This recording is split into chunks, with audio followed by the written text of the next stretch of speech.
Salut, c'est Frisk d'Exoconcept. Je vous fais une petite vidéo rapide pour vous présenter le micro qui sert à faire l'égalisation automatique sur le poste que certains ont eu à la place de l'autoradio d'origine ou du RNSE, le Pioneer Avic F930 BT. Donc voilà le micro en question. Vous avez une petite partie à placer sur l'appui-tête conducteur, donc dirigé vers le poste, et puis bien sûr une longueur de fil largement suffisante et un mini jack qui viendra prendre place sur l'entrée auxiliaire dans la boîte à gants. Le micro malheureusement n'est pas disponible en France. Je l'ai commandé aux États-Unis via eBay pour la modique somme de 28 $ et des poussières. Donc en euros, on est à quelque chose comme 25 € si je me rappelle bien. Voilà.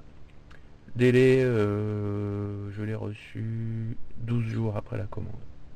Ce qui est plutôt raisonnable pour quelque chose qui vient des États-Unis.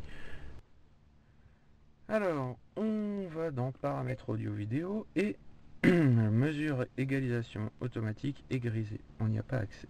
Alors, pour l'avoir, c'est très simple, il y a plusieurs petites choses à vérifier. La première, si vous avez une caméra de recul, il faut absolument la désactiver. Donc moi j'en ai pas.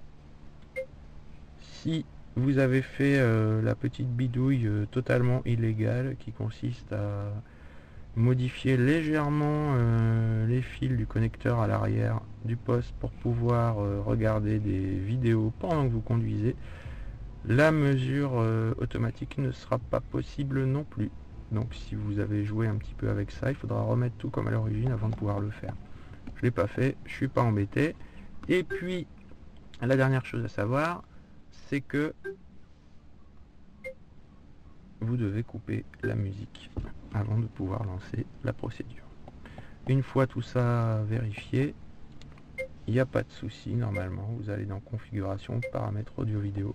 Et maintenant vous pouvez choisir la mesure, le réglage automatique. Voilà. Donc on appuie sur démarrer. Là je ne vais pas le faire en extérieur, je vais le mettre dans mon garage parce qu'il y a beaucoup de vent et j'ai peur que ça perturbe un petit peu les mesures, que le micro capte le bruit du vent. Voilà, donc le micro est positionné sur le bon appui-tête. J'ai refermé la boîte à gants histoire qu'elle ne cache pas même partiellement l'enceinte de la portière droite, et je vais lancer la procédure. Alors surtout très important, vous ne restez pas dans le véhicule. Donc il y a un petit compte à rebours, vous avez 10 secondes pour quitter la voiture.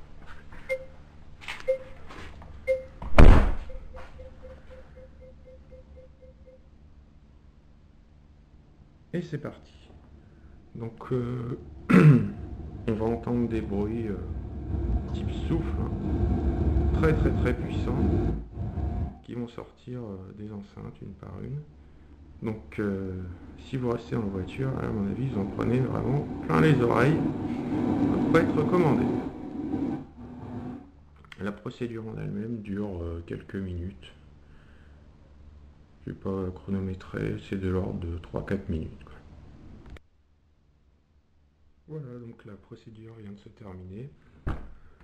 Donc au niveau durée, on va vérifier. Ça a commencé à 8, il est 13, donc 5 minutes. Débrancher le micro. On va faire ce qu'il nous demande. Ok. Et voilà. Une fois la procédure terminée, ben il n'y a plus qu'à. Donc on va aller dans l'équaliseur. Et ici vous voyez qu'à la place des petits boutons poussoirs qu'on a avant, on a une jolie image. L'égaliseur auto est activé. Alors dans le détail, le réglage automatique ne se contente pas de modifier l'onglet plat,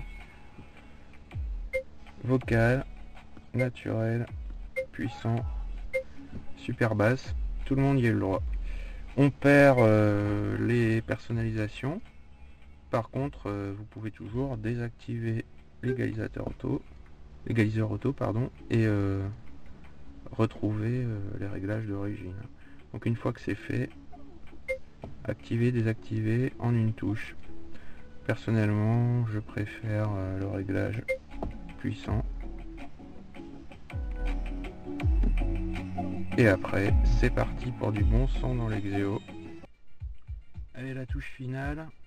Vous avez tout simplement à vous rendre dans le fader, puisqu'il y a une petite correction à faire à la main. Le niveau de l'ampli d'origine du système Bose ou pas, de toute façon c'est le même ampli, qui est réglé beaucoup trop bas par rapport aux sorties avant, qui elles sont alimentées, on va dire, par le poste Pioneer directement. Donc pour corriger ça, pour rééquilibrer un peu l'avant-arrière, il faut forcément donner beaucoup plus d'importance à l'arrière. Alors en général, je me mets entre 8 et 10, quoi. Allez, 9, pas du juger. Donc on est obligé de remonter un peu le volume pour avoir l'équivalent. Et là, on a quelque chose de bien meilleur, ça s'entend tout de suite. Fini le déséquilibre avant-arrière, mais c'est surtout qu'on n'entend pas du tout les enceintes arrière normalement. Et là c'est bon.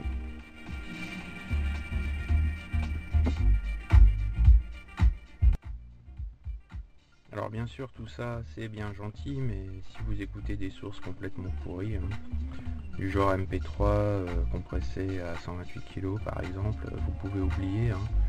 On a bien sûr la possibilité de rectifier un petit peu le son des MP3.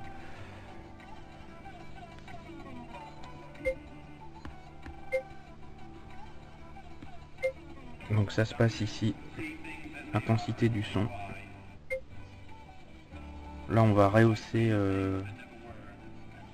tout ce qui est basse et aigu.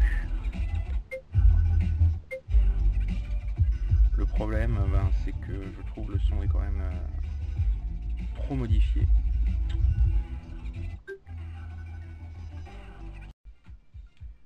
Voilà, une fois réalisé toute cette série de petites manipulations, normalement vous avez un son correct, on va dire, dans l'Exeo. Alors bien sûr, vous oubliez les sources pourries du type MP3, des CD audio ou bien de l'audio non compressé sur la clé USB ou bien la carte SD, micro SD plutôt, et c'est parti, ça roule. Alors pour apprécier tout ça, suivant vos goûts musicaux, vous pouvez toujours varier. Vous avez vu les pré-réglages puissants ou plat. Les puristes préféreront le plat pour garder les réglages d'origine. On peut profiter de tout ça à loisir. Par exemple, un petit live d'ACDC.